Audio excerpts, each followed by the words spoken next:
Shalom, selamat malam Bapak Ibu Saudara dan adik-adik yang dikasihi Tuhan. Bagaimana kabar 1 bulan lebih di tahun 2021 ini? Saya yakin kita semua diberi kesehatan dan sukacita setiap hari. Walaupun tidak dapat dipungkiri juga, ada satu waktu, ada satu hari di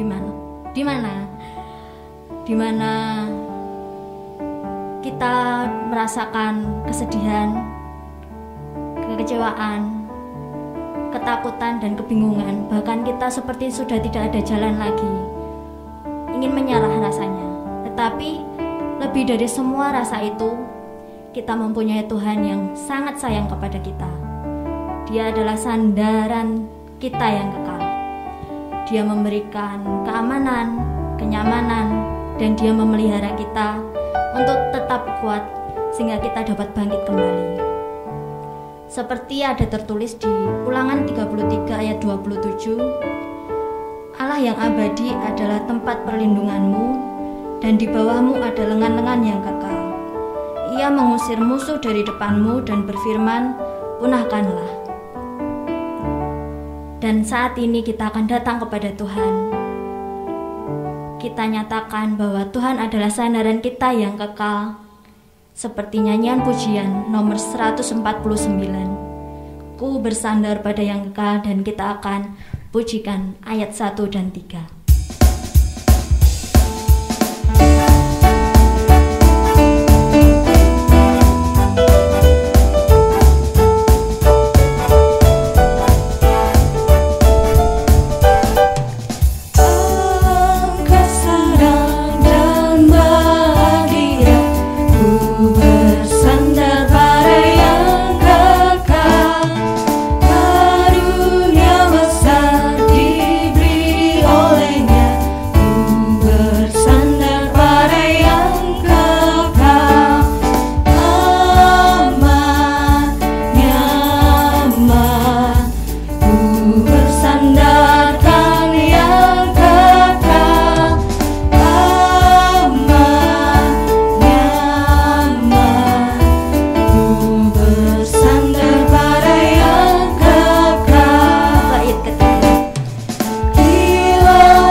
Datang kepada Tuhan, memohon pimpinan Tuhan. Tuhan Yesus yang baik, kami bersyukur Tuhan, pada malam hari ini Tuhan berikan kesempatan kepada kami untuk datang kepadamu Tuhan, membawa setiap hati kita, setiap pergumulan kami Tuhan.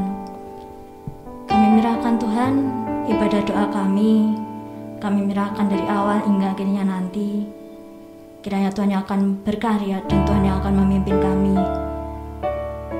Berkatilah juga hamba-Mu Tuhan, kiranya Tuhan yang akan memberikan hikmat dan Roh Kudus-Mu Tuhan, sehingga dapat menyampaikan firman-Mu Tuhan dan menjadi berkat bagi kami semua Tuhan. Tuhan, kami menyerahkan Tuhan ibadah doa kami dan doa kami, syukur kami. Di dalam nama Tuhan Yesus kami sudah berdoa. Amin. Saatnya kita akan membuka hati kita, membuka pikiran kita untuk menerima firman Tuhan. Karena Tuhan adalah Allah yang selalu menopang kita. Dan bagi Tuhan tidak ada yang mustahil. Kita akan pujikan untuk menyiapkan hati kita sebelum firman Tuhan.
Kepada Bapak, Ibu, dan saudara yang terkasih, baik yang di rumah maupun yang ada di gereja. Salam dan selamat malam. Kembali kita berjumpa dalam kebaktian doa. Kiranya kuasa Tuhan terus mengingatkan kita untuk bisa menikmati kasih-Nya. Kita akan berdoa. Allah Bapa yang bertahta dalam kerajaan surga, kami serahkan Bapa sedikit kebenaran firman-Mu malam ini. Biarlah Engkau nyatakan untuk bisa menjadi berkat dalam kami menjalani hidup saat ini. Di dalam kasih Kristus, sebagai Allah dan Juru Selamat, kami berdoa. Amin. Bapak, Ibu, dan saudara yang dikasihi Tuhan, pada bulan ini kita baru menerima tema Aku adalah biji mata Allah. Bacaan kita ambil dari Matius 6 ayat 22 sampai 23. Matius 6 ayat 22 sampai 23. Mata adalah pelita tubuh. Jika matamu baik, teranglah seluruh tubuhmu. Jika matamu jahat, gelaplah seluruh tubuhmu. Jadi, jika terang yang ada padamu gelap, betapa gelapnya kegelapan itu. Malam ini kita ambil judul Hidup dalam Terang. Secara jasmani, Bapak, Ibu, dan saudara dikasih Tuhan, yang dapat membedakan terang dengan gelap adalah mata. Maka ketika mata kita ada di dalam terang, ini dapat menolong anggota tubuh yang lain untuk beraktivitas yang berguna tentunya. Dan diantaranya dapat menikmati keindahan alam ciptaan Tuhan ini, juga bisa mengamati sekelilingnya. Lebih daripada itu juga bisa menghindari kalau di depan ada yang membahayakan. Itu diantaranya sebagian fungsi dari mata kita. Yang menjadi perenungan kita bulan ini, sudah benarkah kita menjadi biji mata Allah? Sebagai anak-anak Allah, karena kita sudah ditebus dengan darah Kristus, seharusnya kita dapat menjalani kehidupan ini dalam terang kasih Allah. Artinya, kita sudah tidak lagi berjalan dalam kegelapan. Apalagi saat ini dalam kondisi pandemik yang semuanya serba terbatasi. Kehidupan ini menjadi susah. Kehidupan ini menjadi sulit, bahkan menjadi mudah menjadi gelap mata. Secara jasmani, gelap mata artinya kita tidak bisa melihat siapakah saudara kita, ada apa di depan kita. Bahkan bisa jadi kita menjadi gelap hati, tidak mempunyai perasaan sebagai anak-anak Allah. Kita sudah melupakan cinta kasih Allah dengan sesama kita. Bisa jadi kita menjadi gelap perasaan. Semestinya kita saling mengasihi dengan saudara kita. Bahkan Tuhan Yesus mengajarkan mengasihi musuh-musuh kita. Itu kalau hati kita ada di dalam kegelapan, mata kita ada dalam kegelapan, semuanya itu bisa menjadi lupa.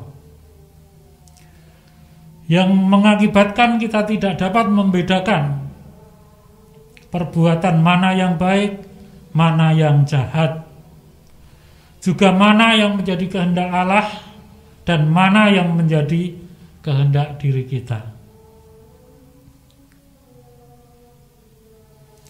Malam ini kita akan belajar 3 hal kehidupan untuk dapat menjalani hidup di dalam terang.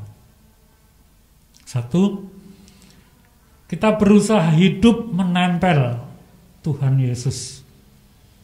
Jadi 1, kita harus berusaha hidup menempel Tuhan Yesus. Yohanes 1 ayat 4-5. Kita baca Yohanes 1 ayat 4-5. Dalam Dia ada hidup, dan hidup itu adalah terang manusia.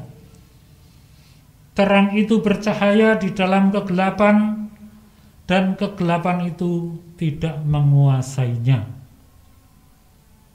Jadi jelas di dalam Dia ada hidup, di dalam Dia ada terang. Lepas dari Kristus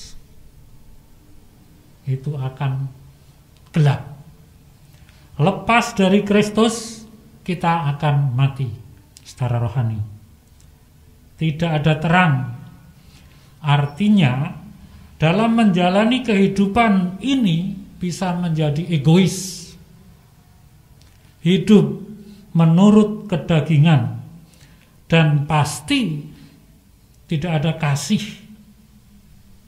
kalau tidak menguntungkan dirinya sendiri. Itu karena hidup jauh dari Kristus.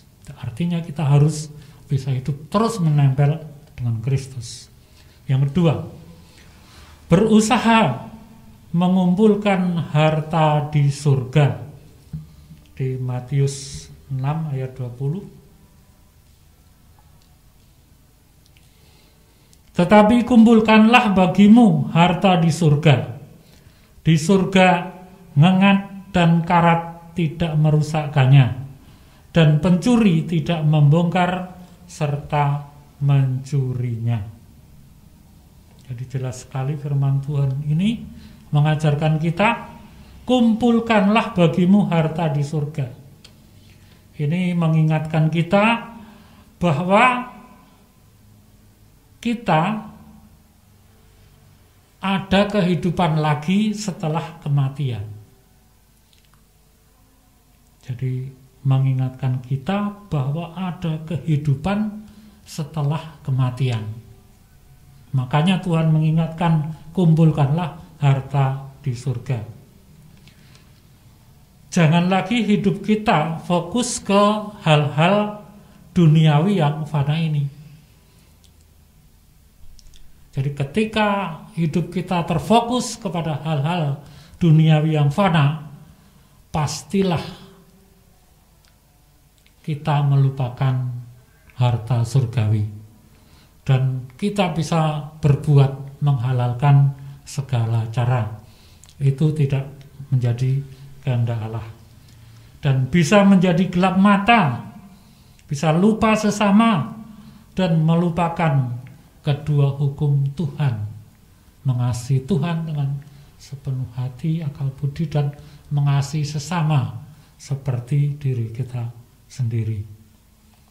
Itu yang ketiga, kita sebagai anak-anak Tuhan adalah satu tubuh dalam Kristus. Kita lihat di dalam 1 Korintus 12 ayat 16.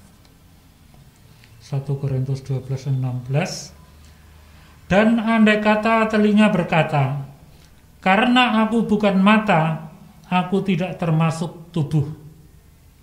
Jadi benarkah ia tidak termasuk tubuh? Benarkah ia tidak termasuk tubuh? Jawabannya adalah salah.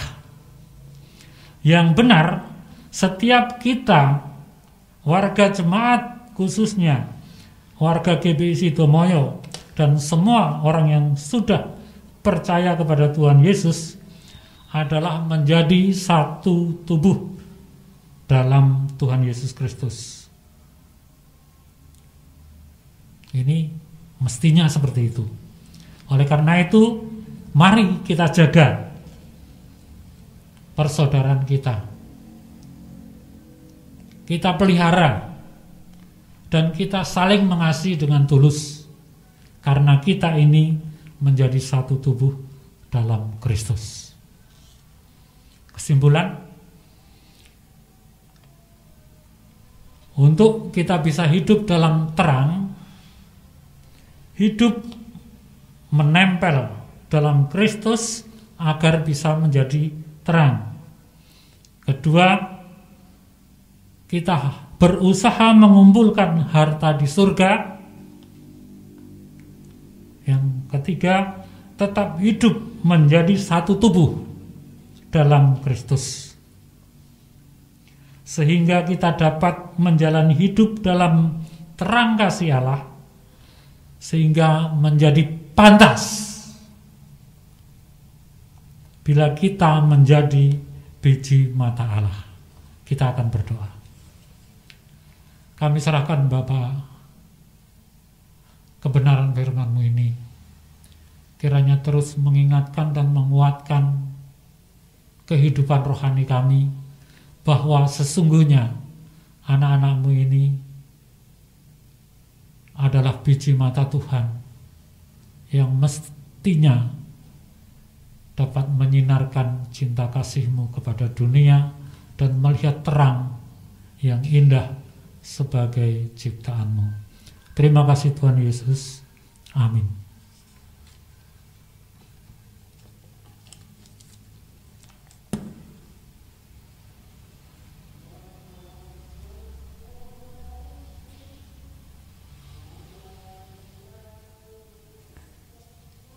Firman Tuhan sudah ditaburkan, kiranya hati kita menjadi tanah yang subur. Dan saatnya kita akan berdoa. Untuk pokok-pokok doa nanti akan ditayangkan. Dan kita akan menyerahkan setiap pergumulan kita. Kita akan berdoa dan diiringi lagu Ku Tahu Tuhan Pasti Buka Jalan.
Ku tahu